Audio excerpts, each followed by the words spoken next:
welcome. So you want to use speakers, or you want to use the headphones? All right, I'm going to slip it in here. All right, just pick them up there. We're good to go. So just the volume you can get right there. So just sitting.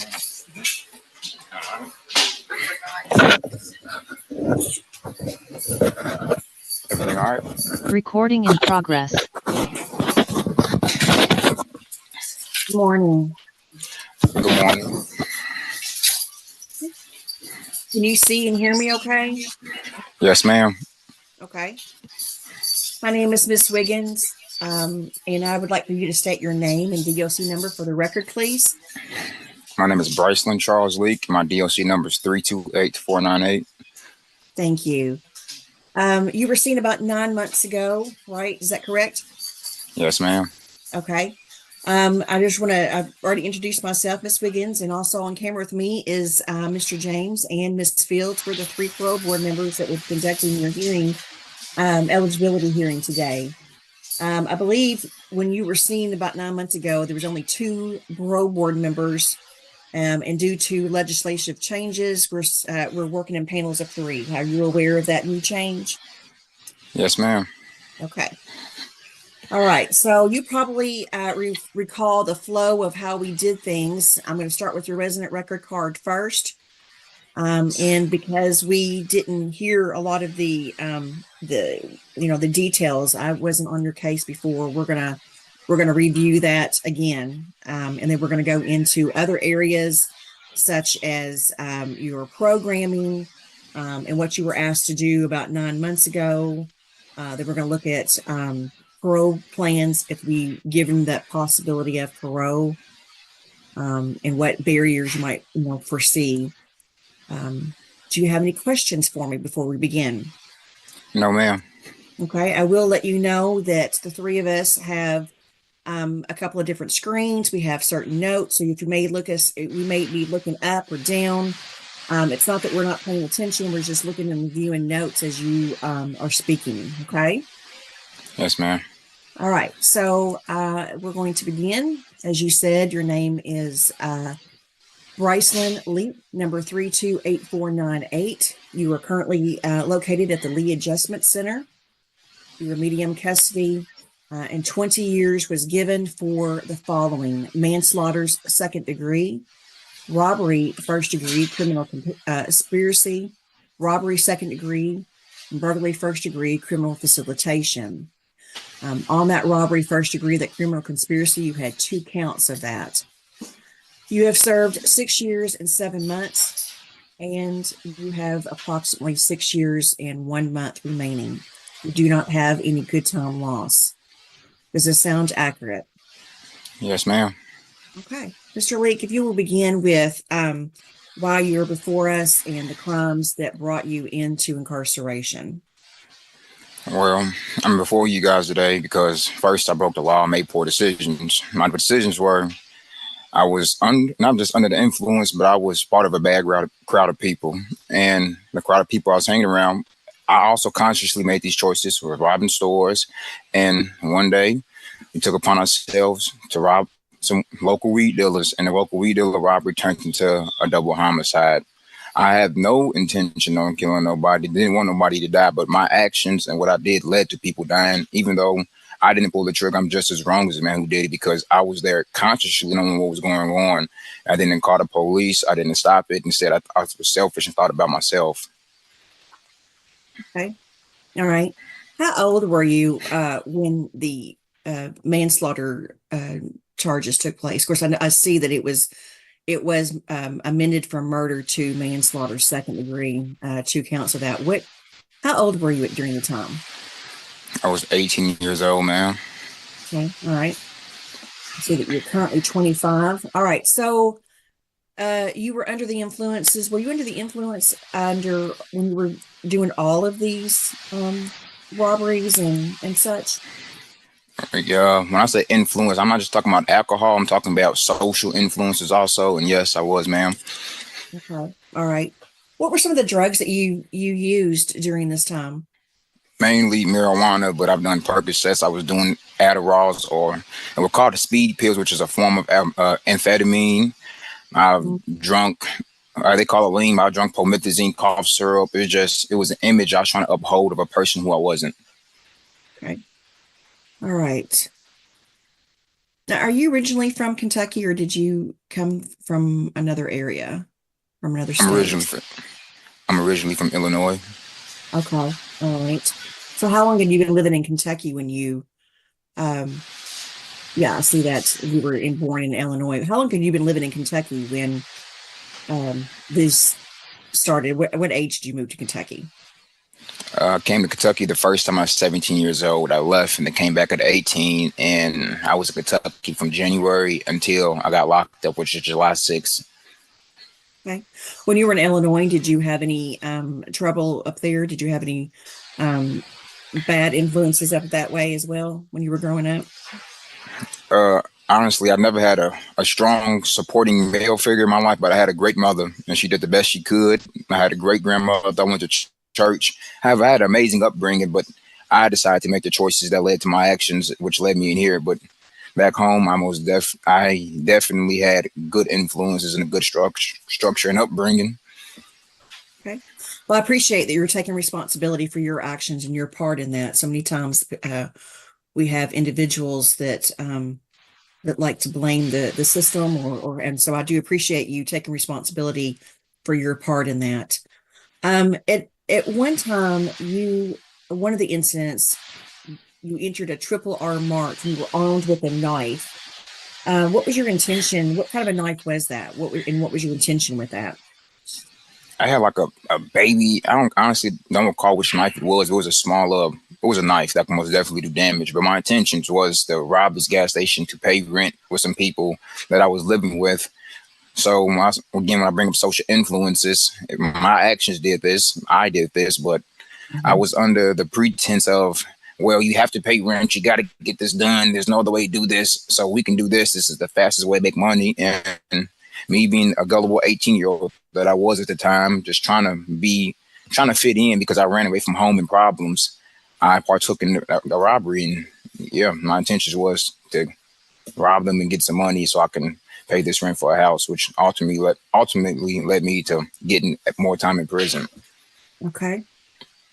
You were asked 9 months ago to do the MRT Thinking for Good, and I see that as requested, you have completed that. You also have completed SAP. Please explain to us what you have gained from the classes that you have taken. If you'll start with, let's start with the SAP program first. You said that you had used drugs. What are some things that you've learned and some coping techniques that so you won't go back to that lifestyle? Well, the main thing, because I became very spiritual this past 9 months, was the thinking patterns you have. And when you are under the influence of certain drugs, how it affects your thinking, your perception. And say, for instance, I'm under amphetamine, I'd have been up for 3 days. My inhibition, the front of your brain would be lower. So that my decision makings will be completely off. And that's also due to me wanting to take these drugs, but me finding sobriety in prison and understanding that, like, my actions led to a lot of people being hurt, not just two people losing their lives, but friends and families. And I would say it was more of like a rippling effect that I did not see at the time when I was doing these drugs and doing these crimes, because I was living in the moment. Okay. And so SAP made me realize that if I want to change who I am, I have to change my thinking. Okay. And I'm glad that you brought the thinking up. With SAP, there is a criminal addictive thinking class and different thinking patterns. Which pattern did you fall into that you identified with? I haven't done SAP in almost 2 years, but from thinking patterns, most definitely had a criminal mindset and a drug abusing mindset, which was playing the victim role. I would do something and I'm the youngest one around, and I played victim, and when I was doing these things in these situations, knowing that I knew the right thing. So every time I'm playing victim, I'm not getting no further. I'm not bettering myself. My thing is not going to change because I'm getting away with what I'm doing. Okay, you're right. Victim stances is one of the thinking patterns. And what are ways that you learn to not become into that victim thinking stance? What are some ways that you have learned to to identify not to have those negative pattern thinking? Honestly, getting the LE a learning experience, because you can't argue your way out of an LE once you have it.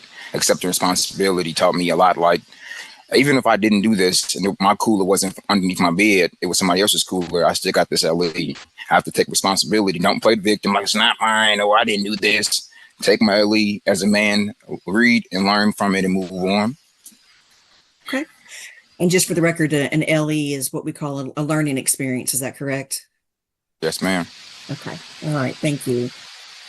All right. Well, it sounds like you really paid attention to into the SAP program, and I appreciate that. What about the MRT Thinking for Good? That was the most recent. That was in October of 24 that you completed that. Tell me about that class.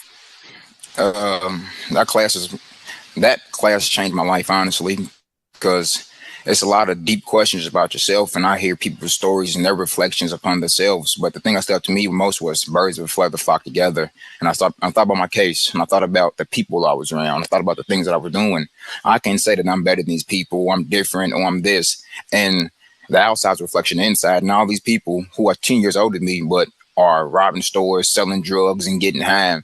And I'm just supposed to be this oddball. That's not how that works, because I was most definitely partaking in these things, which led to me being part of a group which were committing crimes. And also another thing that taught me was commitment. You know, this is a very bad problem I had, was starting something and not finishing it. And I'm learning that, like, I wanted to change myself. So I would start to change, but I want to finish the change. Or see, change will always be growing with a human. But I'm learning that, like, all right, I reached these goals and standards, smart, measurable, attainable, realistic, time-bound goals. I reached them. Instead of setting more, I just like, all right, I'm done, instead of being committed to the change. Thank you for that. Okay.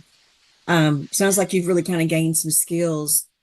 And I'd like to move into if you were granted that privilege of parole, what's that going to look like for you? Where would your housing, employment, GED? I know you've already got your GED, so if you'll just kind of explain some of those details.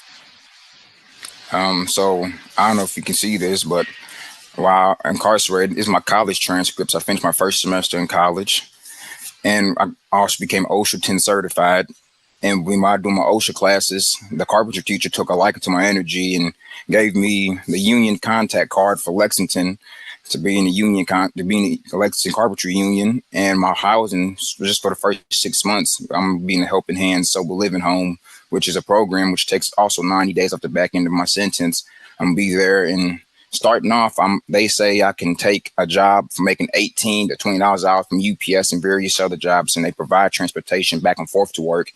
And I also wrote down, while on the Edovo app on our tablet, I took a personal finance, became certified in that. So I learned how to write down budget plans and teach myself the 50-30-20 plan, and learn what to live within my means actually meant. And, you know, saving my money and pensions and 401ks. Just, I'm learning to have foresight within not just a 6-month plan, more of a 5-10 year plan.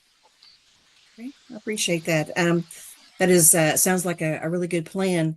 Now, if you were granted that privilege of parole, oftentimes probation and parole you would have to report to would have you maybe do an assessment or additional classes like SAP aftercare.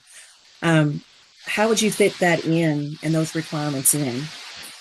So with the program I'm going to, I have to go to mandatory meetings every day of the 5 days of the week.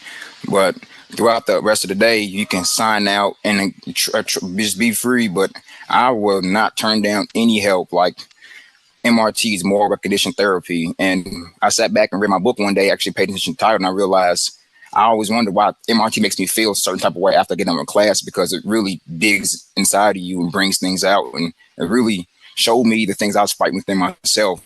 So I would most definitely, not just for the good time, but to better myself, continue to do these classes, because nobody's perfect and I'm far from it. And I still got a lot of growing to do. And I finally accepted that I'm not this person. Like, yeah, I did this, and I'm done. And I'm starting to realize that I'm a human, and I'm going to continue to grow, and I'm going to continue to learn.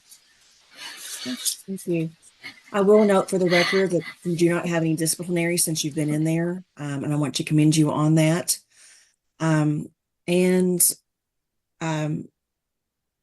There are some health concerns that you have had, and some mental health How have you been managing that, and how would you do that if you were granted that privilege of parole?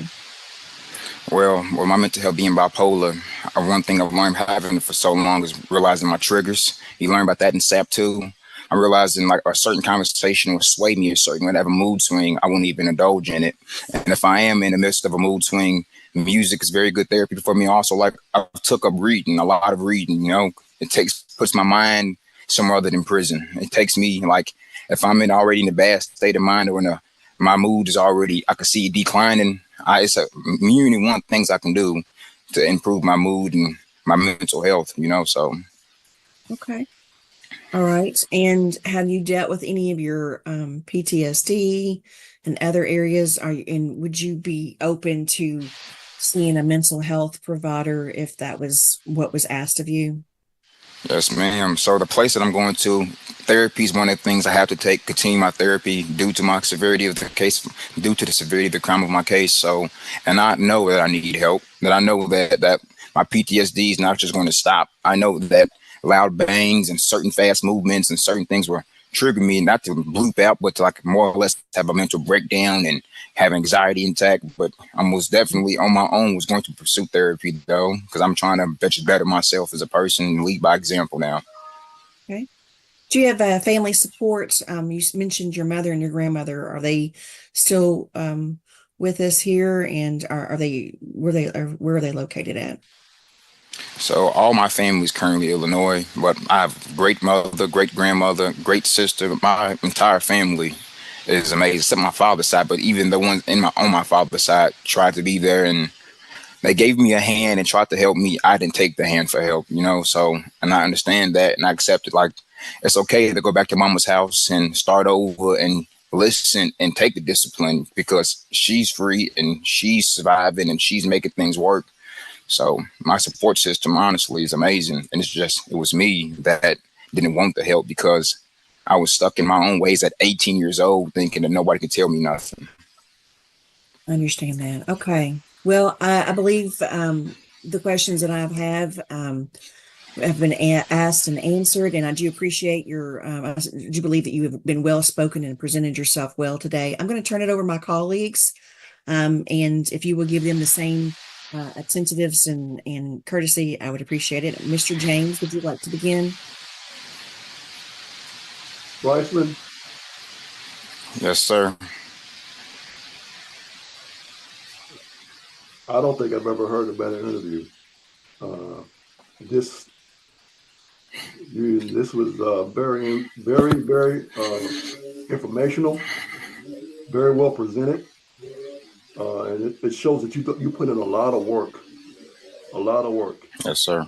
I can appreciate you. What you're doing. It seems to me you are a forward thinker. You're always trying Yes, to sir. learn how to better yourself. Yeah, you made a mistake, but you realize that you could rebound from that mistake, and Yes, sir. going forward, you can do great things. Let me tell you something, young man. I've been living a long time, and I've seen a Yes, lot of sir. things. You have shown me that there still is hope when I hear you speak. Yes, sir. From 18 years old to 25, and I know you spent a period of time in the incarceration, but obviously you didn't have idle hands when you were in incarceration. You put your feet to the ground and you began to do the work. So great interview, man. Yes, sir. Yeah. Great interview. Thank you. That's all I have. Thank you. Ms. Fields? Bricelyn, I echo what Mr. James said. You have done an excellent interview.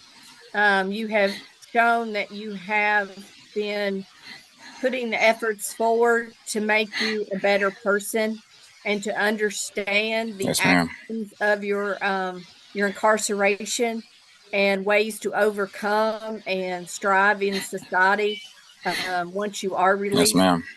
You have done a phenomenal job in that respect. I have one question. Did you know your victims? No, ma'am. I did not. You didn't know them. It kind of hurts me, but ma'am, my brother knew the victims, so it's more or less like a chain event of things that led to that. But I did not know my victims, ma'am. So your brother was involved in this? I wouldn't say he was involved, but more or less he knew these victims, which led to somebody knowing them. That's somebody that I knew, and Yes. So What's his he name? didn't have nothing to do with this crime. My brother's name is Leake. Okay. All right. So do you ever have any plans to go back to Illinois? Honestly, ma'am, the carpentry union, I want to stay, become certified, and then I honestly want to go to Tennessee or somewhere where I can buy land and start my own, like homestead, but start my own life and just build and grow. Okay.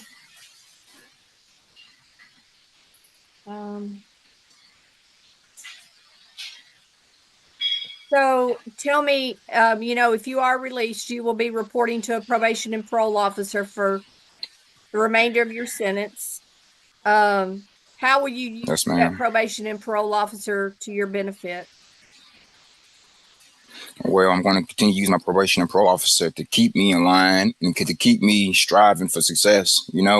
That's because I've worked on myself in prison. Doesn't mean temptation's not out there in the world. Doesn't mean I won't fall weak. So I feel like having that probation parole officer on my shoulder is going to be a great thing for me, because I know that's one thing I learned in prison. I learned myself, and I know that I'm not saying I'm gonna get out there and murder people. No, I'm not gonna do none of that. But it's very easy to get out there and smoke a blunt with somebody because somebody's smoking, or go to a bar and have a drink. But me knowing I have stipulations and guidelines I have to uphold myself to, that I prefer that. So after so many years on parole, when I do get off parole, I'm already taking these steps in the right path of walking. Then when I'm off walking, I'm running. So I'm doing the right things in life. Okay. All right, sir. That's the only questions I have. Thank you so much. Yes, ma'am. Thank you, Ms. Fields. At this time, if there is anything that you would like to add to the conversation, this will be your opportunity. No, ma'am. I'm just the grace of God, and I'm gonna let God work His will. All right. If you will remain where you are, we're going to be go off camera, and we'll be back momentarily. Yes, ma'am. Recording stopped.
Okay.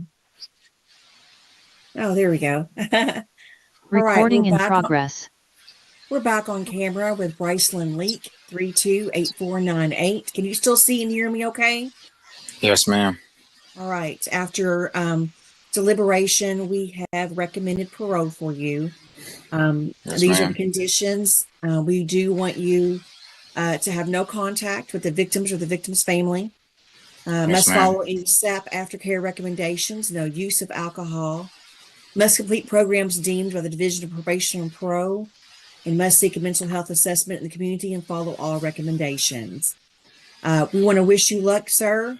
And remember to utilize your probation officer as a resource and not as the enemy. They're there to help, out there to help you. Yes, ma'am. And I do recommend that you go back, and when you go back, not to tell anybody that day that you get parole. You just say hi, because we know that, or goodbye, because we know that sometimes when people or get parole, there's they try to make difficulty for them. So let's just Yes, ma'am. keep this under wraps, okay? Yes, ma'am. Good luck to you, sir. Thank luck you. to you, Thank you. sir. Thank y'all. Thank y'all so much. Do good things, Bricelyn. Yes, you can do this, Bricelyn. You're a very intelligent young man. Apply yourself to society. Yes, ma'am. Use this incarceration as a learning tool. You're much better than this. You're a much better young man. Hey, Yes, ma'am. And one more thing, Bricelyn. There's an 18-year-old person out there waiting on you. I know, and I'm so ready to show the ropes, like, and teach them. Like, I've walked this path. I'm so ready to be a martyr for God and be a catalyst of something great in this world. I understand that my role, like, I understand this is all happening because of God, not because of my actions, because of the faith that I had and the walk and the journey that I'm taking. Okay. Excellent. Great things, man. Thank you. Thank you. Thank you. Oh, man. Recording stopped. I think I'm done, Miss Riggs. I'm sorry. Are we done? Yes. You're Yes. done, This sir. concludes.